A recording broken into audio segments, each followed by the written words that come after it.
마음을 닦아 세상을 보고 덕을 쌓아 멀리 나아간다. 첫머리에 천자로부터 서민에 이르기까지라고 했듯이 모두 수신을 근본으로 한다. 사람이 덕행을 기를 수 있다면 정말로 조상들이 말한 대로 해를 향해 살며 곳곳에 순한 기운이 흐를 것이다.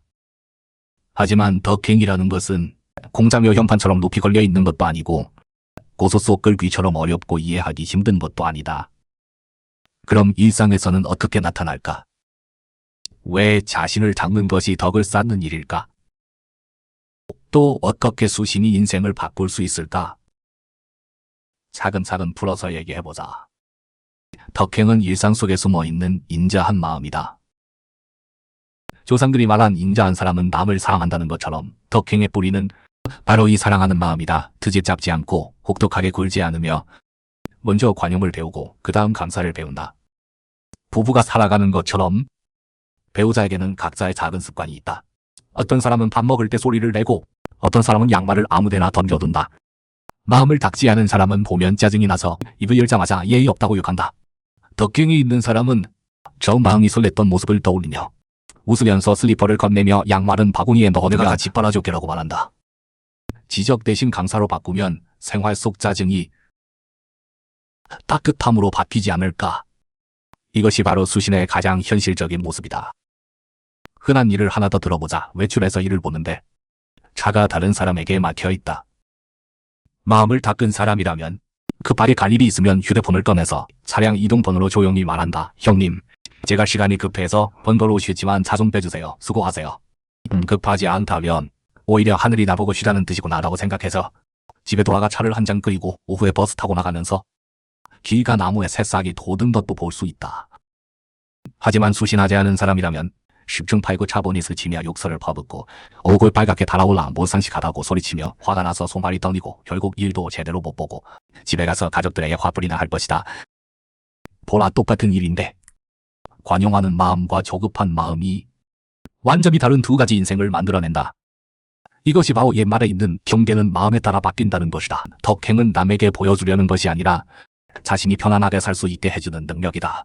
또 집에 당분간 일하지 않는 자녀가 있는 경우 마음을 닦지 않은 부모는 걱정되어 밤잠을 설치며 매일 다른 사람들은 다 일하는데 너는 왜 안 움직이냐고 대촉한다. 덕행이 있는 부모는 먼저 아이가 상처받은 건 아닐까? 마음에 걸리는 게 있는 건 아닐까? 라고 생각한다. 국수라도 끓여서 앉아 대화한다. 우리 집은 먹을 것 걱정 없으니 네가 생각 정리하고 나서 해. 엄마 아빠가 다 응원한다. 이런 포용은 방종이 아니다. 이에 나오는 자기가 원하지 않는 것을 남에게 강요하지 말라는 통찰이며 수신이 주는 지혜다. 감사는 선의를 알아보는 희한이다. 조상들이 늘 말하던 한 방울 물의 은혜라도 샘물로 갚아야 한다는데 우리는 지금 남의 부족함만 보기 쉽고 그 사람의 마음은 잊어버린다. 사실 주변의 선의는 담벼라 이끼처럼 눈에 띄지 않지만 늘 거기 있다. 내 주변에 대배이라는 제자가 있는데 내가 주위를 타는 걸 알고 한 번은 날씨가 추워지자 일부러 두꺼운 속옷을 가져다 줬다. 내가 만져보고 이런 날에 너무 두껍다고 하니 그가 머리를 극적이며 선생님, 바람이 세게 불길래 추우실까 봐서요 라고 했다. 이런 일이 감사할 만하지 않을까? 옷이 맞는지 안 맞는지는 작은 일이다. 하지만 그가 내 주위와 따뜻함을 마음에 두고 있다는 것, 이런 마음이 바로 가장 소중한 선이다. 크게 보면 사장이 제때 월급을 줘서 우리가 가족을 부양할 수 있게 해주는 것, 이것이 은혜 아닐까? 직원이 매일 자리를 지키고 일을 퇴고는 아니어도 성실하게 하는 것, 이런 착실한 노력이 은혜 아닐까? 배우자가 새벽부터 나가서 돈을 벌어오는 것, 월급이 많지 않아도 이런 책임감이 은혜 아닐까? 아이가 울면서 엄마라고 부르며 우리의 부모 되고 싶은 마음을 이루어주는 것, 이런 인연이 은혜 아닐까? 이런 일들은 매일 일어난다. 하지만 우리는 월급이 남보다 적다, 아이가 남보다 못하다는 생각에 눈이 가려져 그 사람의 좋은 점을 잊어버린다. 옛 어른들 말처럼 마음은 마음으로 똑같이 주고받는 것인데 불만족을 고마워로 바꿔보면 주변 사람들이 모두 몰래 우산을 받쳐주고 있다는 걸 알게 될 것이다. 인자한 마음으로 세상을 보면 어디든 맑은 하늘이다. 어떤 사람은 일상이 너무 괴롭다고 하는데 사실 일상이 괴로운 게 아니라 일상을 보는 마음이 너무 딱딱한 것이다.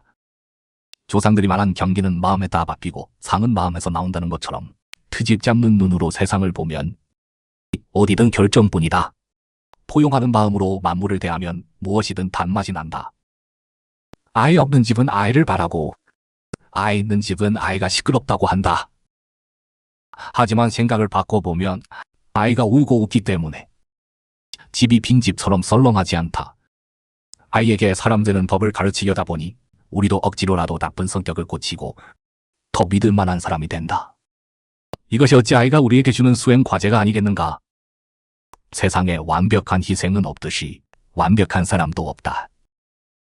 사장이 가끔 당신을 꾸짖을 수도 있지만 성장할 기회를 줬다. 배우자와 가끔 다툴 수도 있지만 가장 힘든 시절을 함께 버텨줬다. 당신 차를 막은 사람도 어쩌면 노인을 급히 병원에 모시는 중일지도 모른다. 결국 수신양덕은 착한 사람 흉내가 아니라 자신에게 부드러운 마음을 선물하는 것이다. 사람에게는 이해를, 일에는 포용을, 삶에는 감사를. 조상들이 전해준 말처럼 덕은 혼자 있지 않고 반드시 이웃이 있다. 마음이 바다처럼 넓으면 삶은 저절로 잔잔해진다.